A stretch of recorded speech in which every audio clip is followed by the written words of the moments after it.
కర్ణాటకలో, Goa side and మన తెలంగాణలో, ఏపీలో ఉంది. చాలా ప్లేసెస్లో దేవదాసి జోగిని వ్యవస్థ ఉంది, ఇప్పటికీ కొనసాగుతుంది. కానీ మేము ఎన్ని రోజులు నడుస్తోంది కదా, మేము ఒక బోనం చేయాలంటే ఇప్పుడు మహంకాళి టెంపుల్కి కానీ ఎల్లమ్మ టెంపుల్కి కానీ మేము బోనం చేయాలంటే ఒక చీర కట్టుకోవాలంటే ఆ చీరకి డబ్బులు ఎక్కడి నుంచి వస్తాయి? మేము బోనం చేసుకొని సంపాదించిందో, లేకపోతే ఎవరైనా దాతలు అమ్మ పట్టు నీకు చీర సారని మమ్మల్ని ఎవరైనా ఇంటికి ఆడపడుచుగా పిలిపించుకొని వాళ్ళ కడప కడిగించుకొని ఏదో కట్నం పెట్టి, అదే మా ఉపాధి. గవర్నమెంట్ మీ ఏ రోజన్నా మాకు పెన్షన్ కావాలి అది కావాలని అడిగామా? ఇప్పటి వరకు కూడా అడిగామా? అడగలేదు కదా. 20,000 15,000 తీసుకుంటారు ఒగ్గు కళాకారులు మా దగ్గరికి రావడానికి, లేకపోతే రారు. వాళ్ళు కూడా అంటే వాళ్ళ ఉపాధి కూడా అదే. ఎందుకంటే అట్లీస్ట్ వాళ్ళు ఒగ్గు కల్చర్ని ముందుకు కొనసాగిస్తున్నారు. వాళ్ళల్లో కూడా యంగ్స్టర్స్ చాలామంది ఉద్యోగాలు లేక, చదువులు సరిగ్గా చదివిపియలేక, ఒగ్గు కళాకారులు వాళ్ళు పొద్దున్న లేస్తే పొద్దుమీకి దాకా ఎప్పుడు వస్తారో తెలియదు. 3 రోజులు పండగలంటూ ఇళ్లలో వెళ్తే వాళ్ళ పిల్లల్ని కన్న తల్లి ఏదో గలో గంజో తాగిపిచ్చి పెంచిండ్రు. ఆ పిల్లలు పెద్దగైనాక వాళ్ళకు కూడా ఏం ప్రపంచం తెలీదు, ఇదే కొనసాగిస్తున్నారు. అట్లా చాలామంది చదువుకున్న వాళ్ళు కూడా ఇదే వృత్తి, ఎందుకంటే ఉద్యోగాలు లేక ఇదే వృత్తిలో కొనసాగుతున్నారు ఒగ్గు కళాకారులు. ఆ ఒగ్గు కళాకారులు కూడా ఉపాధి అదే కాబట్టి మేము వాళ్ళని కూడా ఏం అనలేం. కానీ దానికి సమకూర్చే డబ్బులు మా సొంతంగా ఇవ్వాలి కదా. మేమే డబ్బులు పెట్టుకోవాలి, మేమే బోనాలను అలంకరించుకోవాలంటే ఒక 30-40 వేలు మేము ఖర్చు చేసుకోవాలి. మేము పోగు చేసుకున్న డబ్బులన్నీ ఎల్లమ్మ జాతరలో, మల్లన్న జాతరలో, వెమ్లాడ జాతరలో ఇట్లా ఖర్చు పెట్టుకొని వస్తాం. మాకు అదే బరకత్. మేము అది చేస్తున్నా ఈ సంవత్సరం చేసి ఇంకో సంవత్సరం ఆపేసి అట్లా చెయ్యం. ఏమున్నా అప్పులు చేసి కూడా జాతరలకు తిరునాళ్ళకు వచ్చే శివశక్తులు ఇప్పటికీ ఉన్నారు చాలామంది. మీరు చూడొచ్చు, ఎందుకంటే అది ఆనవాయితీ. మాకు అదే తెలుసండి. మా పేరెంట్స్ మాకు నేర్పించింది ఆనవాయితీ. ఇది ఇట్లా చెయ్యాలి బిడ్డ, చెయ్యకపోతే అరిష్టం. మీరు శాస్త్ర పూజలు ఇది చేస్తే అరిష్టం, అది చేస్తే అరిష్టం అని ఎలా అయితే అంటారో మాకు కూడా చెప్పారు. బోనం పెట్టు బిడ్డ, మనకు అన్నం ఇస్తుంది కదా అమ్మవారు. తొలకరి పంట, ఆ పంట చేయికి వచ్చినాక ఆ పంట బియ్యం తీసుకుపోయి తొలి ఏకాదశి రోజు, తెలంగాణలో తొలి ఏకాదశి అనేది మేకలు కోళ్లను కోసుకొని తినే కల్చర్ తెలంగాణది కాదంటారా? ప్రతి ఒక్క తెలంగాణ యువత చూస్తున్నారు, పెద్ద మనుషులు చూస్తున్నారు, సీనియర్స్ చూస్తున్నారు. తెలంగాణ జిల్లాలో ఈరోజు అంగరంగ వైభవంగా తొలి ఏకాదశి రేపు రోజు, ఇవాళ నుంచి రేపటి వరకు చేసుకుంటారు. మాకు అదే తెలుసు. తొలి ఏకాదశి అంటే పండగ అంటే ఆ ధాన్యం వండుకుంటాము. ఆ తొలిక వచ్చిన ఏదైతే ఉంటుందో, ఏ పంట వచ్చినా పాడి వచ్చినా ఏదొచ్చినా అమ్మవారికి సమర్పించి అదే నైవేద్యంగా స్వీకరించి అప్పుడు అమ్ముకోవడానికి కళ్ళాల నుంచి అది తీసేవాళ్ళు. అది ఒక కల్చర్. ఇప్పటికీ మీరు తెలంగాణ జిల్లాల్లో చూడండి, తొలి ఏకాదశి రోజు. ఇప్పుడు హైదరాబాద్లో చూడండి, ఎవరు చేయరు. ఏకాదశి వ్రతం చేయాలి, ఏకాదశి ఉపవాసం ఉండాలి, ఏకాదశి అన్నం తినొద్దు, మీరే చెప్తారు అవి. కానీ అన్న పూజ చేసేది తొలి ఏకాదశి రోజే. అన్నానికి వడ్లు తెచ్చి ధాన్యం పోసేది తొలి ఏకాదశి రోజే. శాక అంబరి అని మీరు ఈరోజు చేస్తున్నారు కదా, ఈ శాకం ఇవన్నీ, ఈ కూరగాయలు ఇవన్నీ కట్టేది పంట పొలాల నుంచి తెచ్చి వాళ్ళ అమ్మవారికి నిండుగా మా దగ్గర పూలు లేవు తల్లి, నిన్న మీ పూలు పూసినాయన్నీ నీ మీద వేసేసినాము, ఈరోజు పూలు లేవు, ఇగో ఈ కూరగాయలు ఉన్నాయని వాటితో కూడా అభిషేకం చేసే అమాయకులు మా తెలంగాణ ప్రజలు. కానీ అమాయకులనే అంటున్నాను, ఎందుకంటే మీరు కూడా కల్చర్ని, బొడ్రాయి పండుగ ఏందండి? బొడ్రాయి పండుగ ఎవరు చేయాలి? బొడ్రాయి పండుగ కూడా మీరు బ్రాహ్మణత్వం, ఇదేంటి మన హోమం ఎక్కడిది? బొడ్రాయికి ఊరు బాగుండాలని, పొలిమెర కాసే పోతన్నని అక్కడ పొలిమెట్ల చేసి దానికి కొన్ని ఆచారం ప్రకారంగా నడుస్తున్నది. ఏదో కోడో పుంజో మేకనో ఏదో ఒకటి బలిచ్చి మా ఊరిని కాపాడాలి అని చెప్పి, అది ఒక సనాతనంలో మీరు సోకాల్ సనాతనం గురించి ఎట్లాగైతే మాట్లాడుతానో, ఎస్ మా సనాతనంలో కూడా ఇది ఉంది. మీరు తెలంగాణ కల్చర్లో ఈరోజు వెళ్ళి చూడండి, ఎక్కడెక్కడ తొలి ఏకాదశి రోజు ఏం పండుగలు చేస్తారో.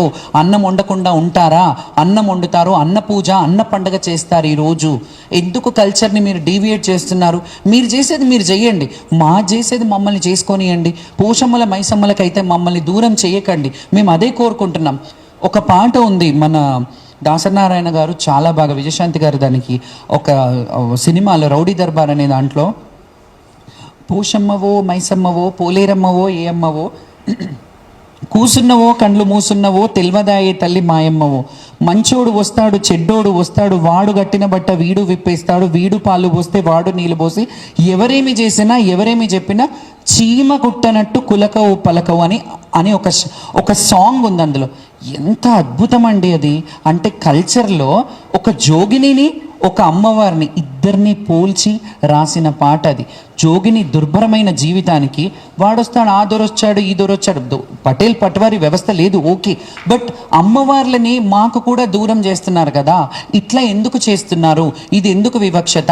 మేము గుళ్ళో పోయి మేము మా శాఖ సమర్పించి, మా బోనం సమర్పించి, మా బొట్టు సమర్పించి, మేము పోసే ఒడిబియ్యం సమర్పించి అప్పుడే అమ్మవారు సంతోషంగా ఉంటుంది. మీరు నేను ఖచ్చితంగా మళ్ళీ ఇంకో విషయం అంటున్నాను, దీన్ని కాంట్రవర్సీ చేశారు చాలామంది. 5 ఏళ్ళు ఉంటారేమో 10 ఏళ్ళు ఉంటారేమో అనే మాట నేను అన్నాను. ఎస్, నేను అంటున్నాను ఇప్పుడు కూడా, ఈ ప్రభుత్వాన్ని కూడా హెచ్చరిస్తున్నాను. ఎందుకో చెప్పనా? 5 ఏళ్ళు ఉంటారేమో 10 ఏళ్ళు ఉంటారేమో, మేము ఊపిరున్నంత వరకు ఇదే పని చేసుకుంటాము. మాకు ఇంకో పని తెలియదు, ఇంకో జాబ్. ఏం చేయాలి? భిక్షాటన చేయాలా? భిక్షాటన చేయాలా? అక్కడి నుంచే కదా చదువుకున్నో లేకపోతే 10 మందికి ఉపాధి ఇవ్వాలనో, ఒకరిని పూల ఉద్యోగంలో, ఒకరి పాల ఉద్యోగంలో, ఇంకొకరు ఏదో జోగిని పిల్లలు కానీ శివశక్తులు కానీ ఏదో ఒక పార్ట్ టైం జాబ్ చేసుకొని మిగతా దేవుడు సేవ చేసుకుంటున్న వాళ్ళు చాలామంది ఉన్నారు. ఎందుకు వాళ్ళని గ్రహించరు? ఒక ఏరియాలో శివశక్తులు చాలామంది ఉంటారు.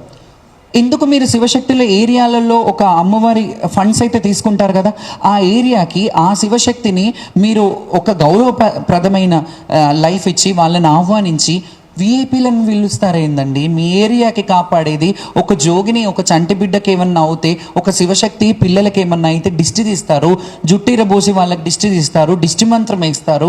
ఇవన్నీ మాకు నేర్పించిన మా గురువులు మాకు నేర్పించే కల్చర్. దిష్టి మంత్రమో ఆ మంత్రమో నేర్పిస్తే అది పిల్లలకు కీసర దాకిందని మీరు ఎన్ని వైద్యాలు ఎన్ని రిపోర్ట్స్ అయినా నార్మల్గా ఉంటాయి. మేము అదే ఒక చిటికెడు బండారు అమ్మవారి దగ్గర తెచ్చి ఓ నిమ్మకాయ కోసేస్తే మంచిగా అయ్యే పిల్లలు ఉంటారు. ఇది నిజంగా మేము మనసు మీద చేసుకొని చెప్పండి, అది లేదా? ఇప్పటికీ దర్గాకి వెళ్తే ఎంతమంది తాయితలు కట్టుకోవట్లేదు, ఎంతమంది హిందువులు దర్గాకి వెళ్ళి తాయితలు కట్టుకోవట్లేదు? ఇది కాదా చరిత్ర? ఎందుకు మనం మాట్లాడాలి దాని గురించి? మాకు నేను అనేది ఏంటంటే, మీరు సనాతనీయులు, మీరు వేరే కమ్యూనిటీ వాళ్ళు, మీరు ముస్లిమ్స్, మీరు క్రిస్టియన్స్, మాకు అదేం లేదు. మేమందరం ఒకటి, ఒక సన్యాసిమైన జీవితం. మాకు మంచి చెడ్డ బడుగు బలహీన అన్టచబుల్ పెద్దవాళ్ళు ఎవరు లేరు. మాకు మేమే ఇది. మేము అందరు ఎవరు పిలిచినా అమ్మ అని అంటే అన్నం పెడతాం. మాకు కలిగిన మా కుండలో కలిగింది, లేదంటే అడుక్కు తింటాం, జోల బట్టి అడుక్కుని తింటాం. అంతేగాని ఇంకా వేరే పనులు మాకు తెలీదు. దేవుడు సేవ మీదనే అంకితం ఉన్నాను. 32 ఏళ్ళు సేవ చేశానండి. ఇప్పుడు ఏం చేయమంటారు? నన్ను భిక్షాటన చేయమంటారా? రోడ్డు మీదకి వెళ్ళి మా పొట్ట మీద కొట్టట్లేదా మీరు? మా బోనాలకి ఒక కల్చర్కి నేను మంత్రులను కలిశాను, రిప్రజెంటేషన్ ఇచ్చారు. ఇదంతా చెప్పాలంటే గత ప్రభుత్వం కూడా కొంత హస్తం ఉంది. మంచి ఎట్లా చేశారో చెడు కూడా. అప్పుడే ఒక కమిటీ వేస్తే ఈరోజు మాకు ఈ పరిస్థితి వచ్చేది కాదు. కానీ చాలా వరకు శివశక్తులు హ్యాపీగా ఉన్నారు. గత ప్రభుత్వంలో కొంతమంది చేశారు. మేము ఇంకా మోర్ ఎక్స్పెక్టెడ్. ఎందుకంటే తెలంగాణ కల్చర్ని మేము కలర్ఫుల్గా ఇట్లా కలర్ఫుల్ అటైర్తో మంచిగా రెడీ అయ్యి మంచి బోనాలు చేసి, మంచి కలర్ రంగురంగుల బోనాలు, 7 అంతరాల బోనాలు, 3 అంతరాల బోనాలు చేస్తే ఈ స్టేట్ ఫెస్టివల్కి ప్రసిద్ధి ఏంటి? మేము బోనాలు చేయకుండా మీరు అందరూ అట్లాగే చేస్తారా? మీరు ఆడతారా? మంత్రులని మాకు పెట్టే బోనము ఎమ్మెల్యేలు కానీ మంత్రులు కానీ మేము ఎత్తుకునే బోనాలు ఎత్తుకొని వస్తారా? మాలాగా ఆడుకుంటూ రాగలుగుతారా? మీరు చేయగలుగుతారా? ఎందుకు మాకు ఒక లైన్? మేము ఏం అడుగుతున్నాం? డబ్బులు అడుగుతున్నామా? మాకు ఇది లేదు ఇది కావాలంటున్నామా? గుడిలోకి బోనం ఎక్కియడానికి వస్తున్నాం, మమ్మల్ని అడ్డుకోకండి, మాకు ఒక ప్రత్యేకమైన లైన్ ఏర్పాటు చేయండి అని అడుగుతున్నాం.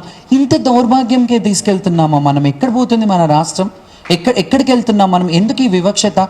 మేము ఇప్పుడు కూడా చెప్తున్నాను, ఇప్పటికైనా ఎప్పటికైనా కోపం ఉన్న దగ్గరే అన్నం ఉంటుంది. మేము ఒకవేళ కోపం చేసినా మీరు మార్చుకుంటారు, మీ పద్ధతి మార్చుకొని ఏదైనా మాకు సహకరిస్తారని మేమేమైనా కోపగిస్తాం. కానీ అమ్మకు బిడ్డ మీద కోపం లేనట్టే మాకు కూడా మా వ్యవస్థ, మా జోగిని వ్యవస్థ కోపంగా అంటే మీరు సర్దిపుచ్చుకోవాలి. మళ్ళీ మేము సామరస్యంగా ఒక కమిటీ వేసో ఒక మీటింగ్ వేసో. ఇప్పుడు ఐఏఎస్లని ఐపీఎస్లని బోనాల పండుగ కమిటీలలో వేస్తారు. ఐఏఎస్ ఐపీఎస్లకు ఏం తెలుసు అండి? బోనాల గురించి ఏం తెలుసు? బోనం అందరు ఐఏఎస్ ఐపీఎస్లను పిలవండి, వాళ్ళకు బోనాలు ఇవ్వండి, బోనం బూదియమనండి, మాలాగా బోనం పెట్టమనండి. ఏం చేస్తారో చేయమనండి, వాళ్ళని చూస్తా.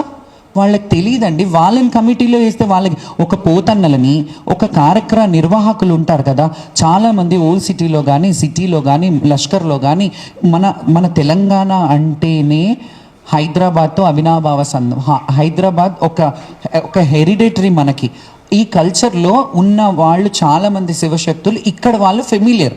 లైక్ ఎట్లాగైతే మీరు రాష్ట్ర మంత్రులు కానీ ముఖ్యమంత్రులు కానీ ఒక హెడ్ ఆఫీస్ ఎలాగైతే మనకి ఇక్కడ హైదరాబాద్లో ఉందో, శివశక్తులు కూడా ఫెమిలియర్గా ఉన్న వాళ్ళు చాలామంది హైదరాబాద్లోనే ఉన్నారు. ఎందుకంటే ఈ హైదరాబాద్కి మంత్రుల కల్చర్, ఎమ్మెల్యేల కల్చర్, ఈ లీడర్ల కల్చర్ ఉండడం వల్ల అదే ఒక దౌర్భాగ్యం చెప్పాలంటే. మాకు వాళ్ళు దగ్గరగా ఉండడం వల్ల, కలిసే విధానం ఉండడం వల్ల కొంతవరకు డెవలప్ చేసుకోగలిగారు. అట్లానే నేను ఎవరు చేయలేదు అనలేదు. గతంలో చాలామంది ఎమ్మెల్యేలు, చాలామంది మంత్రులు గుడులు కట్టించారు. పెద్దమ్మ గుడి జనార్దన్ అన్న కట్టించలేదా? జనార్దన్ రెడ్డి గారు కట్టించారుగా పెద్దమ్మ గుడి. ఎల్లమ్మ గుడి కూడా వాళ్ళ సమీక్ష. ఇవన్నీ అవుతున్నాక ఎండోమెంట్ ఎందుకు మరి? ఇంకా ఎక్కడ జాప్యం జరుగుతుంది? మేము చెప్తే కదా ఒడిబియ్యం పొయ్యండి, బోనాలు సమర్పించండి, బొట్లు ఎక్కియండి, మల్లన్నకు 5 కిలోల బండారు ఎక్కియండి అంటాను. ఆ బండారు తీసుకొని సమ్మక్క సారక్క గిరిజన దేవత, ఆమె దగ్గరకు కూడా కొంత ట్రై చేశారు వెళ్ళి, అక్కడ కూడా చేద్దామని, కానీ వాళ్ళు ఒప్పుకోలేదు. అది అలా ఉండాలి. ఎందుకంటే గ్రామాల్లో కట్టుబాట్లో ఆ చేసే విధానం అలాగే ఉండాలి. అది మన రాష్ట్రానికి మంచిది. ఇంకొకటి చెప్తున్నాను, మహంకాళి అమ్మవారి చుట్టూ చాలా రాజకీయం చాలా రోజులుగా నడుస్తోంది. చాలా ముఖ్యమంత్రులు వచ్చి ఎర్లీ మార్నింగ్, ఎన్టీఆర్ గారు ఉన్నప్పుడు ఎర్లీ మార్నింగ్ 3 ఆయన బోనం సమర్పించడానికి వచ్చేవారు. ప్రతి ఒక్క రాజకీయ నాయకులు అక్కడికి. ఎందుకంటే రాజ్యాధికారం ఎక్కడ ఉంటుంది అంటే ఒక అమ్మవారు 200 ఏళ్ల సంవత్సరాల చరిత్ర కలిగిన గడ్డ మీద, అంటే మన నగర నడిబొడ్డులో ఆ అమ్మవారు ఉంది. ఆ అమ్మవారి చరిత్ర మీకు ఏం తెలుసు? మహంకాళి ప్రజలు కూడా ఇది బాగా, జనాలు కూడా, మన తెలంగాణ వాళ్ళే కాదు యావత్ పక్క రాష్ట్రాల నుంచి కూడా వచ్చే వాళ్ళకి నా విజ్ఞప్తి ఒకటి చెప్తాను. మీకు అసలు మహంకాళి గురించి ఏం తెలుసు? నేను కొట్లాడుతున్నాను కదా, నా కొట్లాటనే తెలుస్తుంది, నా ఆవేదననే తెలుస్తుంది, కానీ మీకు చరిత్ర గురించి ఏం తెలుసు? అక్కడ గట్టర్లు వేసినప్పుడు అమ్మవారిని తెచ్చారు. ఆ సూర్యటి అప్పయ్య గారు అక్కడికి వెళ్ళారు. ఉజ్జయిన్ నుంచి ఆయన మిలిటరీ జాబ్ తెచ్చారు, అక్కడి నుంచి తెచ్చారు, ఇక్కడ వరకు తెలుసు. కానీ అక్కడ ఉజ్జయిన్లో శక్తిపీఠం నుంచి వచ్చిన అమ్మవారు, అక్కడి నుంచి పెట్టిన అంశ ఇక్కడ పెట్టారు కదా. ఉపదేవత ఉంది కదా అక్కడ, మాణిక్యాలమ్మ దేవి, అక్కడ ఇద్దరు సమేతంగా ఉన్నారు. కానీ మీకు తెలియని విషయం ఏంటంటే, అందరూ మహంకాళమ్మని చూసుకొని దర్శనం చేసుకొని వెళ్ళిపోతారు. మీకు తెలియనిది ఏంటంటే, మహంకాళి అమ్మవారికి డైరెక్ట్గా మాతంగేశ్వరి అనే దేవాలయం ఉంటుంది. అక్కడే బోనాలు ఇప్పుడు మనం తీసుకెళ్లే బోనాలన్నీ ఆ అమ్మవారికి ఆమె ఎవరో తెలుసా? మాతంగి ఎవరు? మాతంగి ఎవరు? మాదిగల దేవత. అక్కడ ఎవరు పూజలు చేస్తారో తెలుసా మీకు? ఇప్పటికీ ఆ కమ్యూనిటీ వాళ్ళే అక్కడ పూజలు చేస్తారు. ఇప్పటికీ వాళ్ళ వతన్ అక్కడే ఉంది. 3-4 వాళ్ళ పిడీలు ఉంటాయి. మార్చి ఒక సంవత్సరం ఇప్పటికీ కొనసాగుతుంది. అక్కడ వాళ్ళ దేవాలయానికి నిధులు ఇస్తారా మీరు? ఆ గుడికి డెవలప్ చేస్తారా మీరు? ఆ గుడికి ఏమన్నా బంగారు వడ్డానాలు, బంగారు చీరలు, సారెలు పెట్టారా ఎప్పుడైనా? పెట్టలేదు కదా. ఎందుకంటే మీరే అర్థం చేసుకోండి. ఇంకా నేను ఇప్పుడు అంటున్నానంటే అందరికీ కోపం వస్తుంది, కానీ అమ్మవారు ఉపదేవతలుగా, అమ్మవారు స్త్రీ శక్తిపీఠం, శక్తి రూపంగా ఎక్కడైతే ఉందో ఈ అమ్మవారు ఉంటే, మినిస్టర్ అంటే ఒక మంత్రిలాగా మాతంగేశ్వరి ముందుంటుంది.